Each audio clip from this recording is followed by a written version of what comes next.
The Forbidden World, the stars, had rules. Every species in the galaxy knew them. The Galactic Concord had written these rules thousands of years ago, and no one broke them. The most important rule was simple: never visit Earth, never help humans, never even speak to them. Earth was a quarantine world. The 12 species of the Concord had watched humans for centuries. They saw wars. They saw violence. They saw a young species that fought over land, over food, over ideas. The Concord decided long ago that humans were too dangerous, too unpredictable. If humanity ever reached the stars, they would bring their chaos with them. So the Concord built invisible walls around Earth. Satellites watched the planet day and night. Any ship that entered Earth's space would be destroyed. Any person who helped humans would face death or exile. This was the law. This was the way things had always been. Una did not think about these laws when she woke up that morning. She was a medical officer on a small survey ship called the Quiet Wind. Her job was simple. She traveled to distant worlds, studied plant life, and helped her crew stay healthy. She had blue skin, like all Valari people, and large dark eyes that could see emotions the way others saw colors. When someone felt pain, she felt it too. When someone felt joy, it touched her heart. Her partner Taeyang was the pilot of the Quiet Wind. He was tall and quiet, with a gentle voice and steady hands. He had known Una since childhood.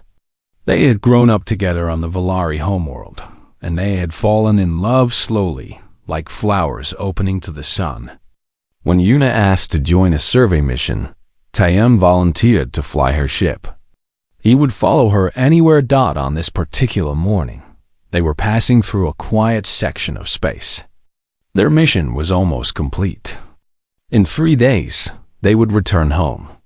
Una was looking forward to seeing her mother, to eating real food instead of ship rations, to sleeping in a bed that did not hum with engine noise. Then the signal came. It was faint at first. A pulse of energy that made their communication system crackle. Taeyang frowned and adjusted the controls. The signal grew stronger. It was a distress call, ancient and primitive, using radio waves that most species had abandoned centuries ago. "Where is it coming from?" Una asked. Taeyang checked his screens. His face went pale. "Earth." The word hung in the air like smoke. Earth, the Forbidden World. The planet of violent primitives. They were not supposed to be here. They were not supposed to hear this. "We should leave," Taeyang said. "If anyone finds out we received this signal." But Una was already working at her station. She was pulling data from the signal, translating the primitive language, trying to understand what was happening. Her hands moved fast. Her heart beat faster. "There was a volcanic eruption," she said. "A massive one. An entire coastline is destroyed. Millions of people are dying. They are asking for help. Anyone. Anything." Taeyang closed his eyes. He knew what Una was thinking. He could see it in the way she stood, in the tension in her shoulders, in the tears forming in her eyes. "Una," he said softly, "we cannot. They are dying, Taeyang. Children are dying. We have medicine. We have food synthesizers. We have technology that could save thousands of lives. And if we go down there, we will die too. The Concord will execute us." Una turned to face him. Her dark eyes were bright with emotion. "Then let them execute us.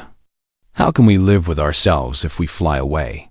How can we return home and eat dinner and sleep in our beds, knowing we could have helped and chose not to?" Taeyang was silent for a long moment. He thought about his life. He thought about his family. He thought about the future he had imagined with Una children, a home, growing old together. All of it would end if they went to Earth. But then he thought about the children on that burning coastline. He thought about mothers holding their babies, fathers searching through rubble, old people waiting to die alone. He thought about what kind of person he wanted to be. 3 days, he said finally. We help for 3 days, and then we leave. We stay hidden. No one has to know. Una smiled through her tears. She crossed the small bridge and kissed him. Thank you, she whispered. Thank you. The quiet wind turned toward Earth. They landed at night in a valley far from the volcano, but close to the worst damage. The air smelled like ash and death. Una had never experienced anything like it. The pain hit her like a wave, thousands of people suffering, crying, dying. She had to build walls in her mind just to function. Taeyeon set up their equipment in an abandoned building. They could not let humans see their ship or their technology directly. Instead, they worked in secret. They synthesized medicine and left it where doctors would find it. They purified water and filled empty containers. They created food packets that looked primitive enough to avoid suspicion. During the day, they hid. At night, they worked. On the second night, Una found the girl. She was young, maybe 7 or 8 years old in human measurements. She was sitting alone in the ruins of a house, covered in dust and dried blood. Her eyes were empty. She had stopped crying long ago. She had stopped hoping. Yun, I knew she should stay hidden. She knew the rules. But she could not walk away from this child. She stepped out of the shadows and knelt beside the girl. The girl looked up. She should have been afraid. Una looked nothing like a human. Blue skin, large eyes, no hair. But the girl did not scream. She did not run. She simply stared. I am here to help, Una said softly. The translator in her throat turned her words into the local language. The girl reached out and touched Una's face.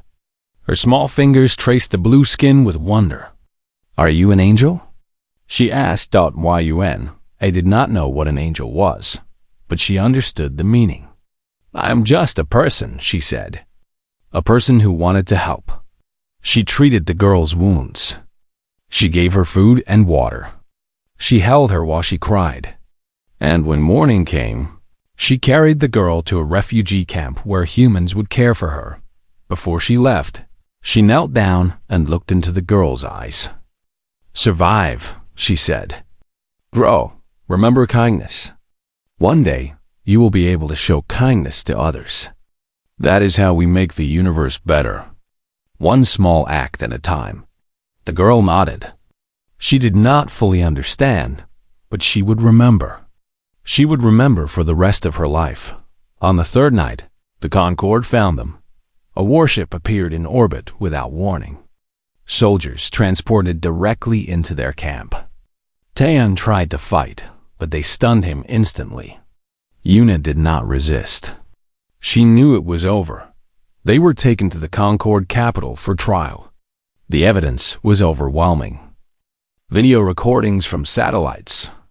Medical supplies traced to Volari technology. The testimony of 100 witnesses who had seen blue-skinned angels walking among them. The tribunal lasted 1 hour. The verdict was exile. They would spend the rest of their lives on a dead moon at the edge of known space. No visitors. No communication. Alone until they died. Before she was taken away, Una made one final statement. You'd call us criminals, she said to the gathered leaders. You say helping humans is a crime. But one day, you will need help. One day, you will face something you cannot defeat alone. And when that day comes, I hope someone breaks your laws to save you. The leaders laughed. They had ruled the galaxy for 10,000 years. Nothing could threaten them. Una and Taeyeon were taken to their prison moon. They lived there for 40 more years, alone together, never regretting what they had done. And on Earth, a little girl grew up. She told her children about the Blue Angel who saved her life. She told them to survive, to grow, to remember kindness. The story passed from generation to generation. Humanity never forgot. The rising silence. 150 years passed. The galaxy continued as it always had. Trade ships moved between worlds. Empires rose and fell. The Concord ruled with an iron hand, keeping peace through fear and punishment. No one spoke of Earth anymore. No one remembered the two Villari exiles who had broken the law to help primitives. But Earth had changed. The Concord satellites still watched the planet, sending images back to the capital every day. For the first 100 years, humanity grew. Their cities became larger. Their technology became more advanced. They built machines that flew through the air and towers that touched the clouds. They split the atom and walked on their own moon. The Concord watched with cold interest. Humans were developing faster than expected.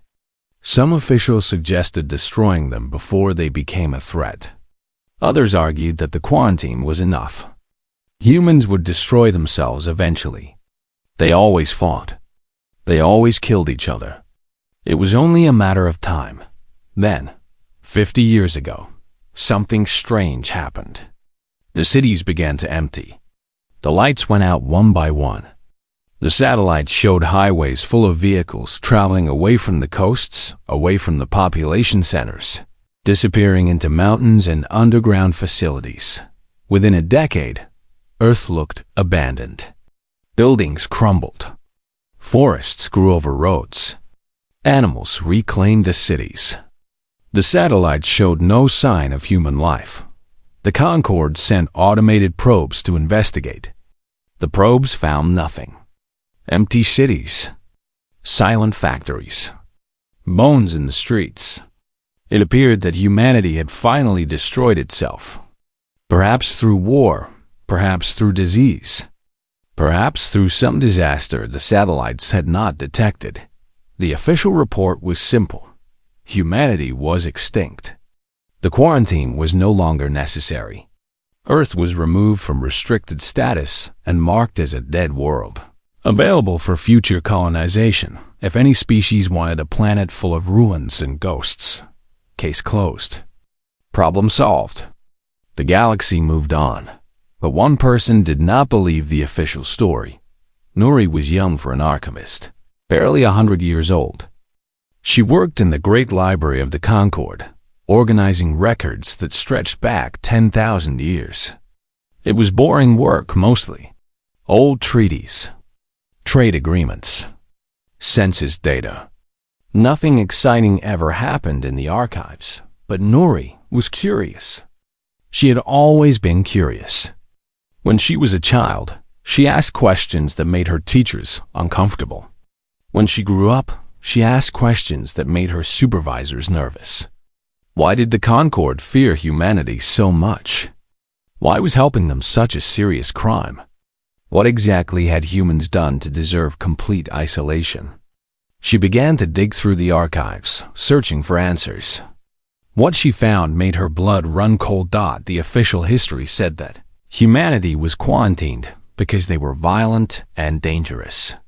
But the classified files told a different story. The Concord had not simply watched humanity from a distance. They had actively worked to keep humans primitive and divided. Nuri found records of Concord agents sabotaging human technology.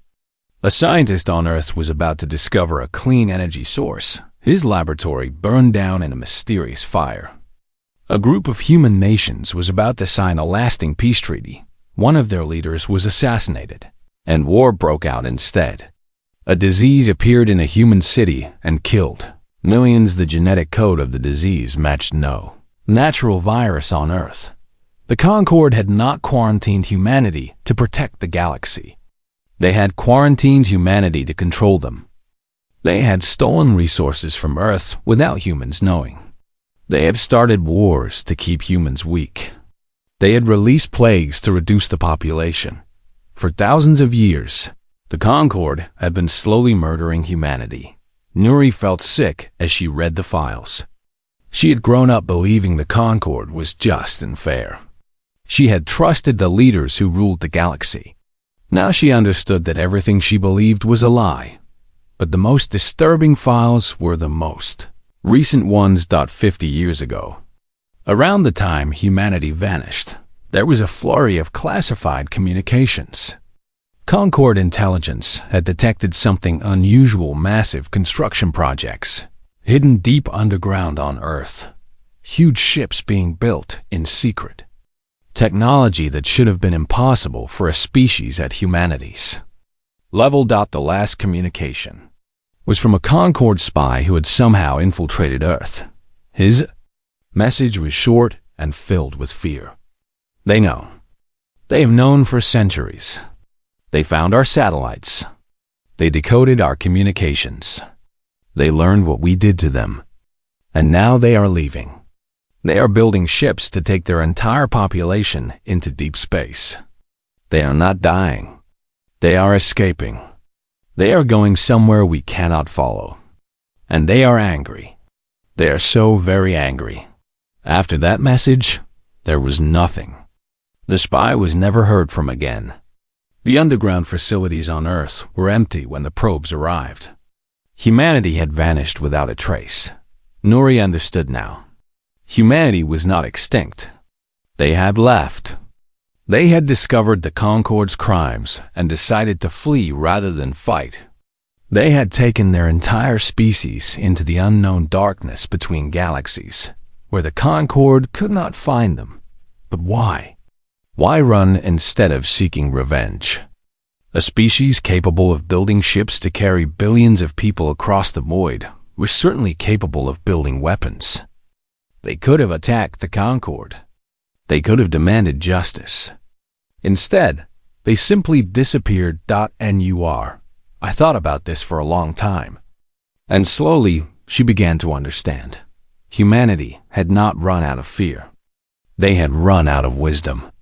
They knew that if they stayed, there would be war. Billions would die on both sides.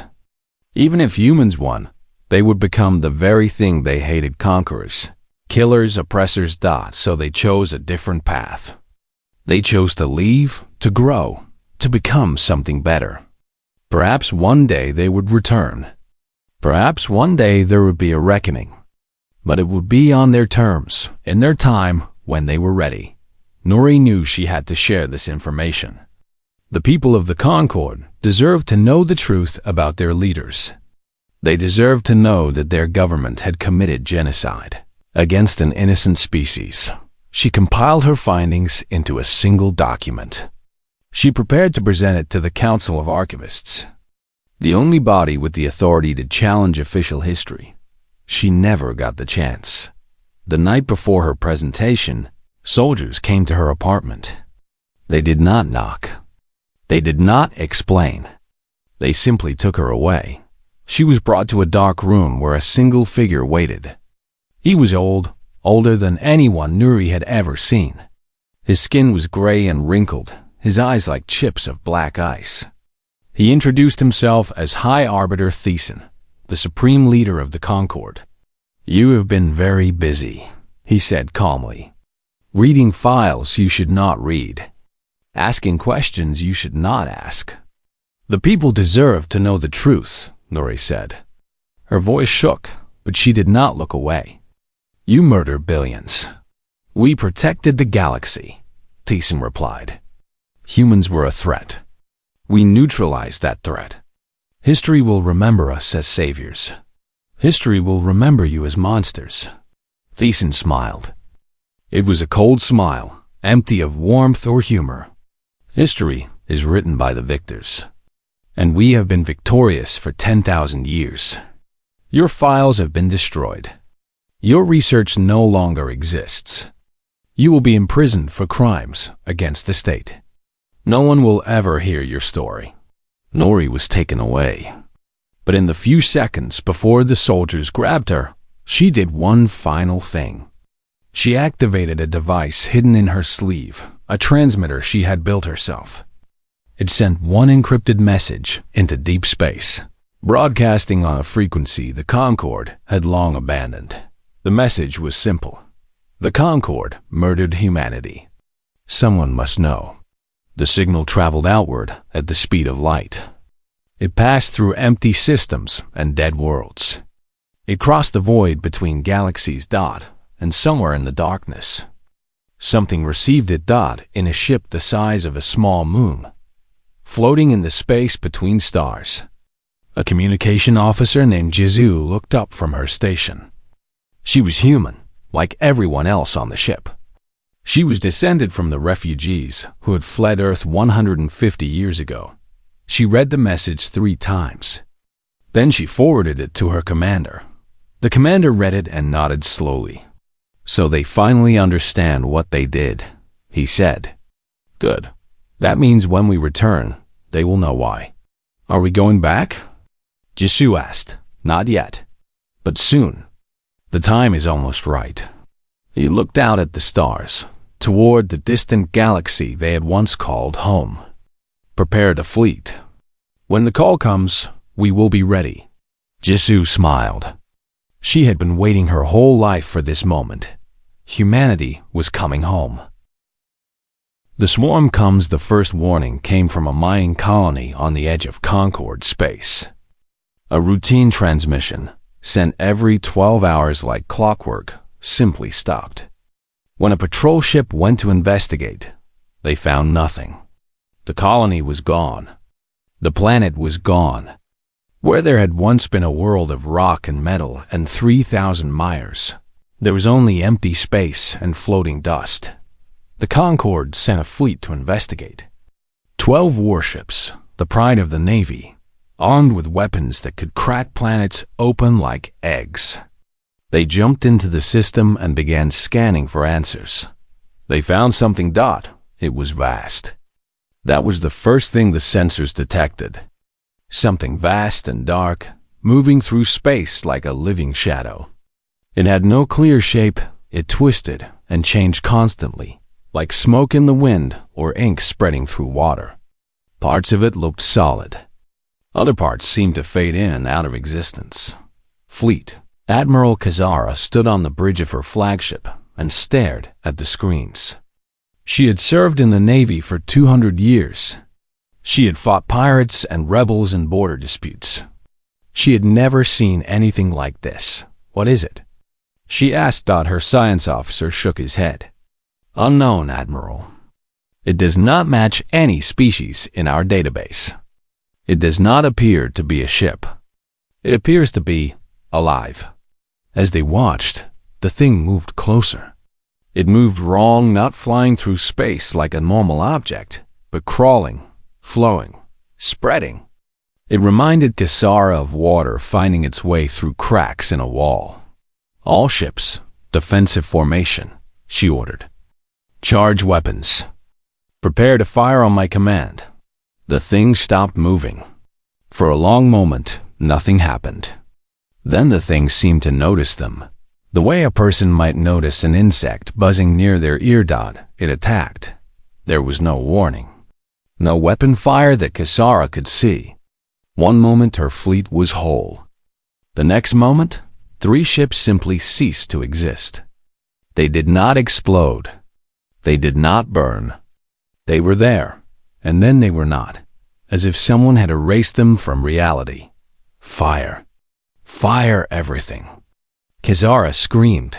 Her remaining ships unleashed every weapon they had. Missiles streaked through space. Energy beams burned hot enough to melt steel.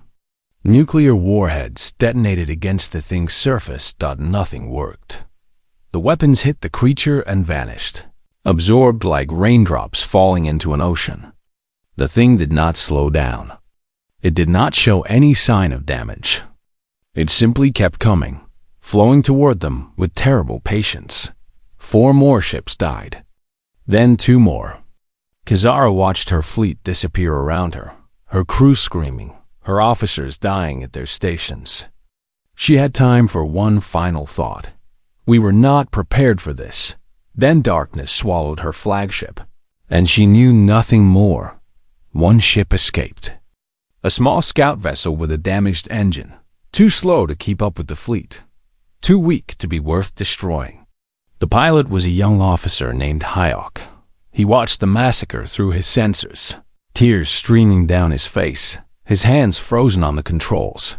When it was over, he turned his ship around and fled. He jumped to hyperspace with a broken engine and a heart full of terror. He had one mission now: warn everyone. The thing had a name, though no one knew who had given it. They called it the Hollowing Dot over the next year. The hollowing spread through Concord space like a plague. It consumed everything it touched: planets, moons, space stations, ships. Nothing was safe. Nothing could stop it. The Concord tried everything. They sent their greatest fleets against the hollowing and watched them disappear.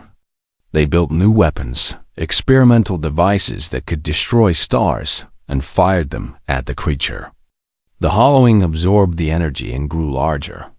They tried to communicate with it, sending messages in every language, every format, every frequency. The hollowing did not respond. It simply fed. 3 core worlds fell in a single month. Billions died. Refugees flooded the inner systems, overwhelming stations and colonies that could not support them. The economy collapsed. Governments fell. The Concord, which had ruled the galaxy for 10,000 years, began to crack under the pressure. High Arbiter Thiessen called an emergency meeting of all species leaders. They gathered in the Great Council Chamber, the room where treaties had been signed and wars had ended. Now it felt like a tomb. "We are losing," Thiessen admitted. His voice was hollow, his eyes empty. He had aged decades in the past year. "Our fleets are destroyed. Our weapons are useless. The hollowing will reach the core systems within 6 months. After that, there will be nothing left." The room was silent. No one had solutions. No one had hope. Then an elderly Valari named Hayok stood up. He was the same young officer who had escaped the first massacre, now old and scarred by years of fighting. He had risen through the ranks by surviving battles that killed everyone else around him. "There is one option we have not tried," he said. Thiessen frowned. "What option?" "We send a distress call. Not just to our own systems, but everywhere. Every direction. Every frequency. Including..." He paused. "Including the old quarantine zone." The room erupted in noise. Shouting. Protests. Some leaders laughed bitterly. Others demanded Hayok be removed from the chamber. "Earth is dead," Thiessen said coldly. "Humanity is extinct." There was no one there to answer. "Perhaps," Hayok replied. "Or perhaps we were wrong. We have been wrong about many things." He looked around the room at the assembled leaders, the proud species who had ruled the galaxy, now facing extinction. "What do we have to lose? If there is even a chance that someone might answer, someone who might help us, should we not take it?" Thiessen was silent for a long moment. Then he nodded slowly. "Send a signal. Send it everywhere. If there are gods in the void, pray. They are listening." The distress call went out that night. It traveled in all directions, a desperate cry for help from a dying civilization. Most of it disappeared into empty space. Most of it would never be heard. But one part of the signal, traveling toward a section of space that had been marked as dead for a century, reached its destination. On a ship the size of a moon, floating in the darkness between galaxies. A communication officer named Jisoo heard the call. She was older now, her hair gray, her face lined with age. But her eyes were still sharp, and her mind was still quick. She listened to the message 3 times. Then she smiled. "They are asking for help," she said softly. "After everything they did, they are asking for help." Her commander, Admiral Park Min-ho, stood beside her. He was her son, born on the refugee ships, raised on stories of Earth and the Blue Angel who had shown kindness to a little girl in a ruined village. "Do we answer?" Jisoo asked. Min-ho thought about it. He thought about his grandmother's stories. He thought about the crime of helping humans and the 2 Valari who had broken that law to save lives.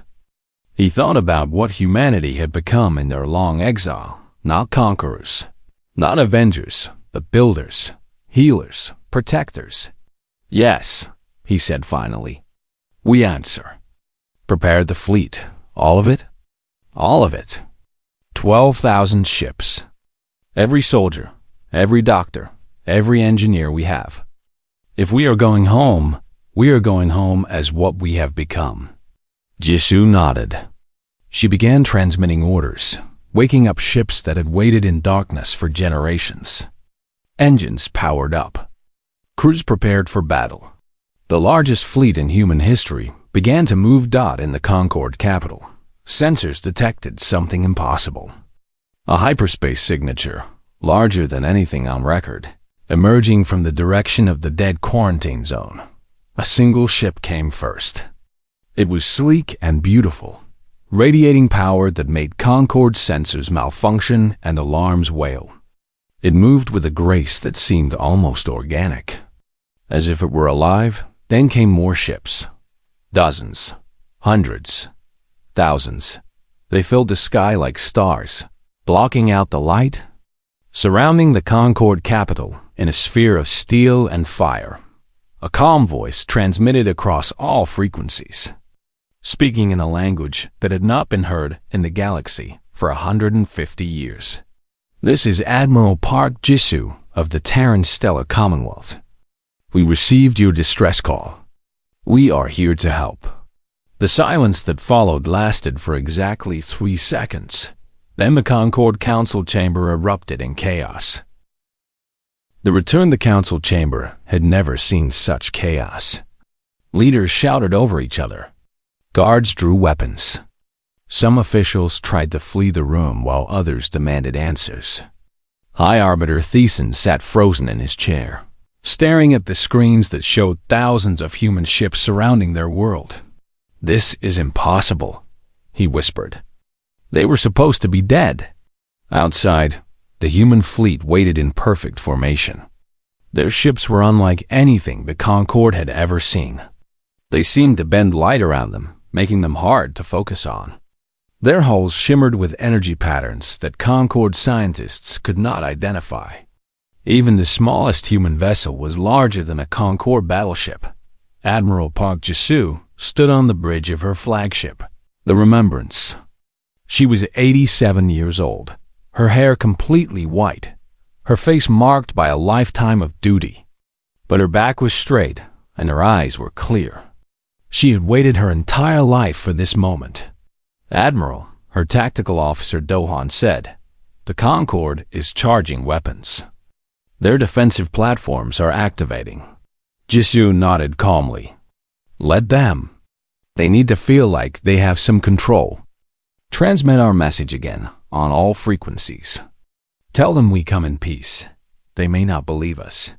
They will, eventually.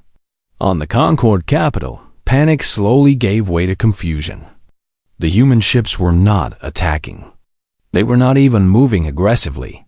They simply waited, like a patient parent watching a frightened child. Hyok, the old Velari officer, pushed through the chaos in the council chamber until he reached Thiesen's side. You need to respond to them, he said urgently. Ignoring them will not make them go away. They are the enemy, Thiessen said. His voice cracked slightly. They must be the enemy. After what we did to them, they cannot be anything else. What we did to them, Hyok repeated slowly. He had read the classified files years ago, after the Hollowing first appeared. He knew the truth about humanity's quarantine. Perhaps that is exactly why they are here. Perhaps they are showing us what we should have shown them. Thiessen looked at the old officer for a long moment.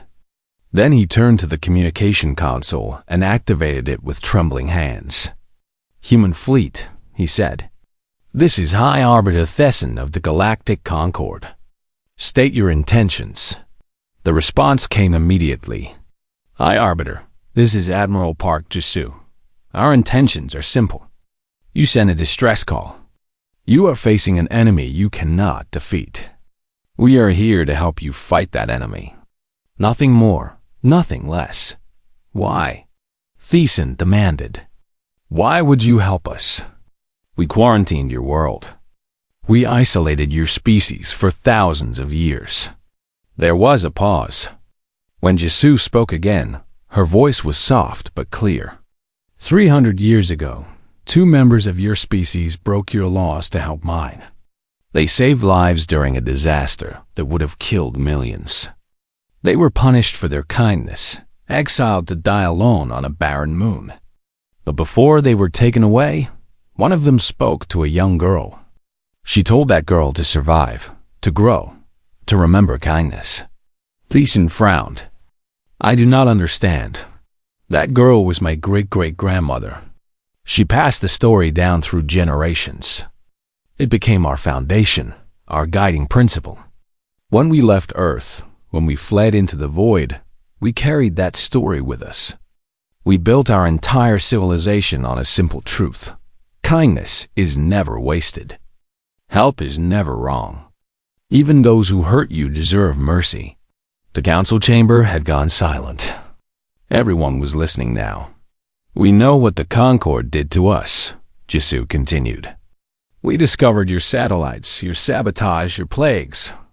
We know you tried to destroy us. We could have come back with weapons blazing. We could have demanded revenge. But that is not who we chose to become. We are not here to punish you. We are here to save you. Because that is what Yuna and Taeyeon would have wanted." Tazan's face went pale at the mention of those names. He remembered the trial. He had been a young official then, watching from the gallery as 2 Velari were sentenced to exile for helping primitives. He had thought it was just at the time. Now those names felt like ghosts haunting him. "We cannot trust you," he said weakly. "You do not have to trust us," Jisoo replied. "You only have to let us fight beside you. After the hollowing is destroyed, if you want us to leave, we will leave.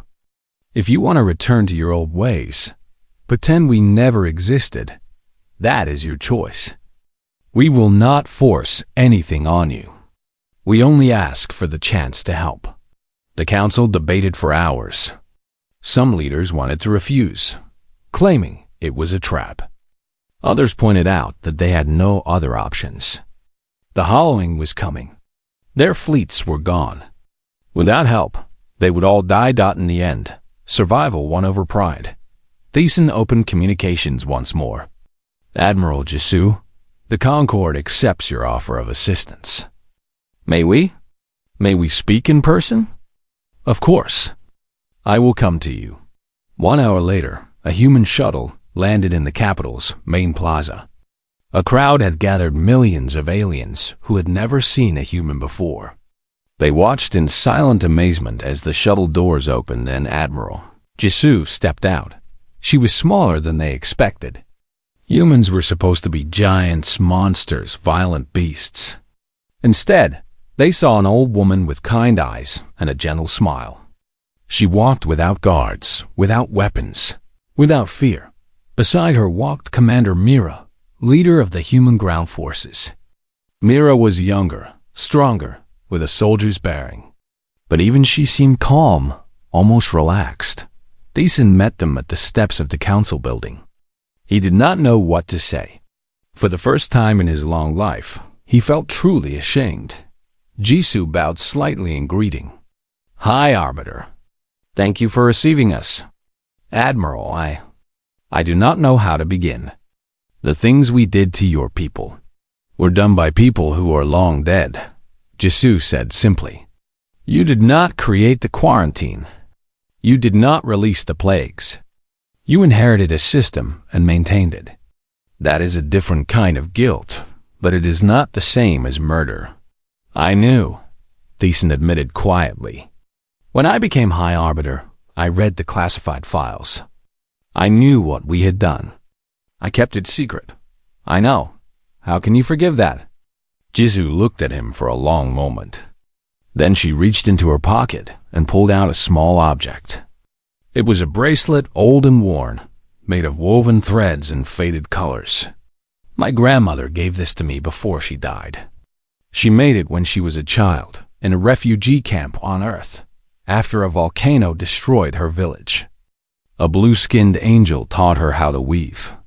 The angel said that making things helped with grief. She kept this bracelet her whole life. She passed it to her daughter, who passed it to her daughter, who passed it to me. She held up the bracelet so Thesan could see it clearly. This is why we forgive. Because 300 years ago, in the darkest moment of our history, two strangers showed us that the universe was not entirely cruel. They broke the law to help us. They suffered for it. But they planted a seed that grew into everything we are today. We are not here for revenge, High Arbiter. We are here because kindness deserves to be repaid with kindness. We are here because Yuna and Taeyan prove that people can be better than their laws, their governments, their fears. Thesan stood in silence, tears forming in his ancient eyes. Around him, the crowd watched. Millions of aliens who had been taught to fear humans now saw them for what they truly were, not monsters, but people, flawed, kind, capable of terrible suffering and extraordinary grace. "Tell me what you need," he said finally. "Whatever resources we have, whatever support we can offer, it is yours." Jisoo nodded. "We need information about the hollowing. Everything you have learned about it. And we need your surviving ships to join our fleet. Not because we need the firepower, but because we want to fight alongside you, not for you. This should be a victory we share. You would trust us to fight beside you? After everything? Trust is built through action, High Arbiter. Let us build it together." Over the next weeks, human and Concord forces merged into a single fleet. Human engineers shared technology that made Concord ships faster and stronger. Human doctors treated wounded soldiers from a dozen species. Human commanders worked side by side with alien officers, learning their tactics, sharing their own. At first, there was tension. Centuries of propaganda had taught both sides to hate each other. But as they worked together, trained together, prepared together, the walls began to fall. Hyok found himself assigned to Admiral Jisoo's command staff. He was nervous at first, uncertain how humans would treat a Valari. But Jisoo welcomed him warmly. "You survived the first battle against the hollowing," she said. "You have seen it up close. That experience is valuable." "I ran," Hyok admitted. "I watched my fleet die and I ran. You survived to warn others. That takes courage too. Not every hero dies gloriously. Some heroes live to fight another day." Hyok thought about that for a long time. And slowly, he began to believe it. The combined fleet moved toward the hollowing. 12,000 human ships. 3,000 Concord vessels. The largest military force ever assembled in galactic history. Ahead of them, the hollowing waited. It had consumed half the galaxy now, growing larger with every world it devoured. It sensed them coming. It did not care. It had destroyed everything that opposed it. It would destroy this fleet too. It did not know what was coming. Salvation's price, the combined fleet gathered at the edge of consumed space, where stars had once burned and now only darkness remained. The hollowing had devoured everything here. Planets, moons, asteroids, even the light itself. What remained was a wound in the universe, a place where reality seemed thin and fragile. Admiral Park Jisoo stood on the bridge of the Remembrance, studying the tactical displays. Beside her, Hyok translated data from Concord sensors, while Captain Dowan coordinated the human ships. Commander Mira led the assault teams that would board the hollowing if they found a way inside. "We have located the core," Dowan reported. "The heart of the creature. It is at the center of the consumed zone, approximately 3 light-years from here." Jisoo nodded. Over the past month, human scientists had studied the hollowing more closely than anyone before. They discovered that it was not a single organism, but a vast network, like a brain made of dark matter stretching across space. At the center of that network was a core, a dense concentration of energy that controlled everything else. Destroy the core, and the entire hollowing would collapse. The problem was reaching it. The core is surrounded by the densest part of the creature, Do-hwan continued. Our weapons cannot penetrate that deep. Even our most powerful missiles would be absorbed before they reach the target. What about a direct approach? Myra asked. A ship that could fly through the creature and detonate something inside? The ship would be destroyed instantly. The hollowing consumes everything that enters it. Not everything, Jisoo said quietly. Everyone turned to look at her. She pulled up a display showing energy readings from the hollowing's core. The core generates massive amounts of energy, but it cannot consume energy faster than it produces. If we overloaded it, hit it with more power than it could absorb, it would collapse on itself. What kind of power are we talking about? Hyuk asked. A star. Silence fell over the bridge. Everyone understood what she meant. The Seongsu Drive, Do-hwan said slowly. The Seongsu Drive was humanity's greatest technological achievement, an engine that could collapse a star into a controlled singularity. It was how they had traveled between galaxies, folding space itself to cross impossible distances. If we collapse a star directly into the hollowing's core, Jisoo explained, the energy release would be beyond anything the creature could absorb. It would be destroyed instantly. But the Seongsu Drive requires manual control during the final collapse, Myra pointed out. The pilot would have to fly directly into the core and trigger the collapse from inside. There is no way they could survive. I know. Another silence. Longer this time. I will do it, Jisoo said. I am old. I have lived a full life. No. A young voice cut through the bridge. Everyone turned to see a pilot standing near the entrance, her uniform marked with the insignia of the Scout Division. Her name was Sujin. She was 23 years old, with short black hair and calm dark eyes. I will go, Sujin said. Admiral, you are needed here. You are the symbol of everything humanity has become. If you die inside that thing, our message dies with you. The Concorde needs to see you standing at the end of this battle, showing them what mercy looks like. You are too young, Jisoo said. Her voice cracked slightly. You have your whole life ahead of you. You have your whole life ahead of you. And what kind of life would that be if I let someone else die in my place? Sujin walked forward until she stood before the Admiral. My grandmother used to tell me stories about the old days on Earth. She said that humans had a tradition. The young protected the old so the old could teach the next generation. We have come too far to lose our teachers now. Jisoo looked at the young pilot for a long moment. She saw determination in those dark eyes. She saw courage. She saw the same spirit that had carried humanity through exile and darkness, through fear and anger, to emerge as something beautiful. What is your grandmother's name? Jisoo asked softly. Hannah, Park Hannah. She died last year, just before we received the distress call. She always said she wished she could see Earth one more time. Jisoo closed her eyes. Park. They shared a family name. In the way of all humans who had fled Earth together, they were probably distant relatives, branches of the same tree that had grown in the darkness between stars. Your grandmother would be proud of you, Jisoo said finally. I will make sure the universe knows what you did. Sujin smiled. It was a peaceful smile, without fear or regret. Thank you, Admiral. Now, shall we end this?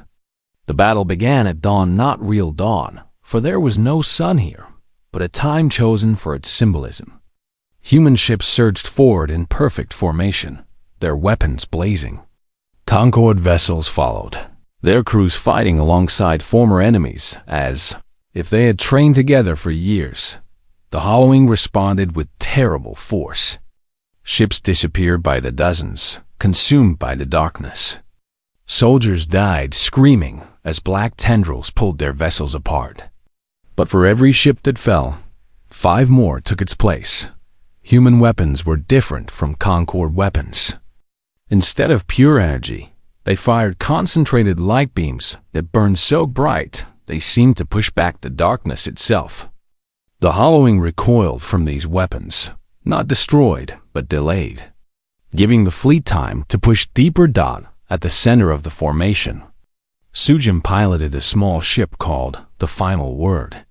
It was designed for speed, not combat.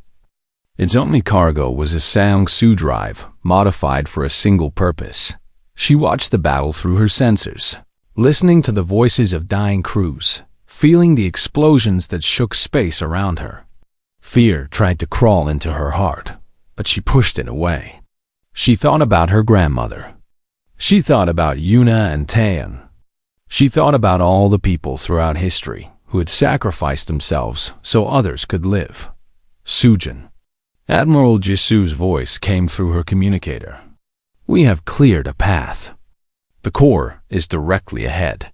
You are go for final approach. Understood, Admiral. Final Word beginning attack run.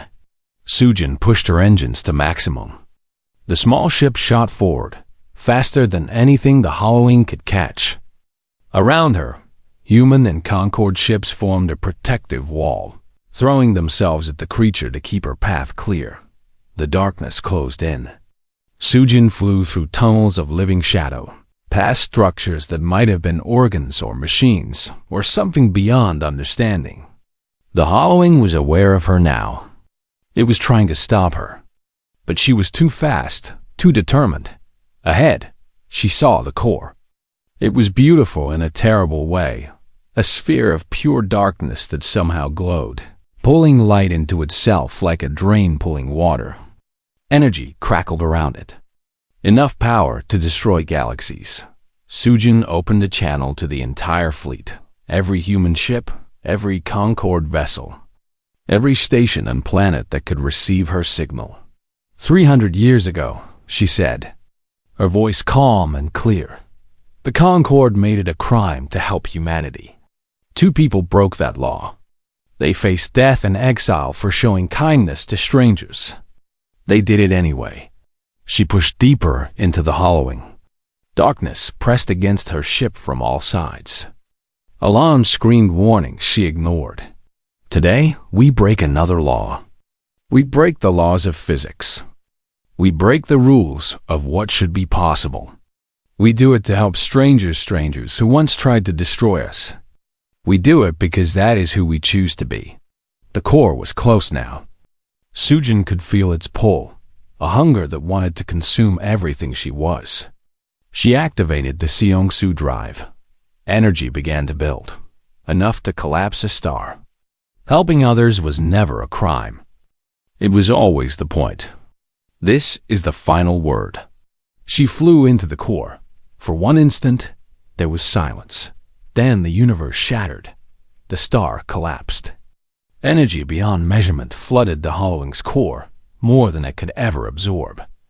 The creature screamed not with sound, but with a psychic pulse that every living being in the galaxy felt. It was the scream of something ancient and hungry finally meeting something it could not devour. The Hollowing died. It collapsed from the inside out, darkness folding into darkness until nothing remained. Across the galaxy, the consumed zones began to heal. Stars returned. Light returned. Life could begin again. On the bridge of the Remembrance, Admiral Jisu watched the displays showing the creature's death. Tears rolled down her wrinkled cheeks. Around her, the crew stood in silence, honoring the young woman who had saved them all. Record this, Jisu said softly. Let everyone know what Sujin did. Let her name be remembered forever.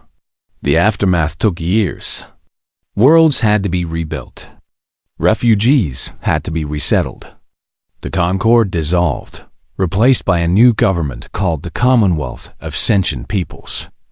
Humans were founding members, but not rulers. They wanted partners, not subjects. Archivist Nuri was released from prison on the first day of the new Commonwealth. She was given a single task: write the true history of humanity, from the quarantine to the salvation. She worked for the rest of her life on that project, filling thousands of volumes with stories of courage, cruelty, exile, and redemption. High Arbiter Thiessen retired from public life.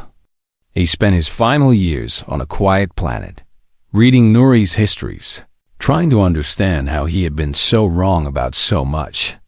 He died peacefully, having made what peace he could with the past. Hayok became an ambassador, working to bridge the gap between species that had been enemies for millennia. He often told the story of Yuna and Taeyeon, the two Volari who had started everything by breaking an unjust law. And Admiral Park Jisoo, before she died, made one final journey. She traveled to the dead moon where Yuna and Taeyeon had spent their exile. Their graves were still there, simple markers in the gray dust. No one had visited in centuries. Jisoo knelt beside Yuna's grave. She placed a grandmother's bracelet on the stone, the same bracelet that had been woven by a scared little girl 300 years ago. "We remembered," Jisoo said. Her voice was hoarse with age and emotion. "Everything you gave us, everything you taught us, we remembered. We passed it on. We built a civilization on the foundation of your kindness." She looked up at the stars. Somewhere out there, humanity was healing the galaxy they had once fled. Somewhere out there, species that had been enemies were learning to be friends. Somewhere out there, the story of Yuna and Taeyeon was being told to children who would grow up in a universe where helping others was never a crime. "We came home," Jisoo whispered. "And we brought your gift with us." She stayed at the grave until the stars wheeled overhead and a new day began. Then she rose, brushed the dust from her uniform, and returned to her ship. There was still work to do. There was always more kindness to spread, more people to help, more darkness to push back. That was the human way. That was salvation.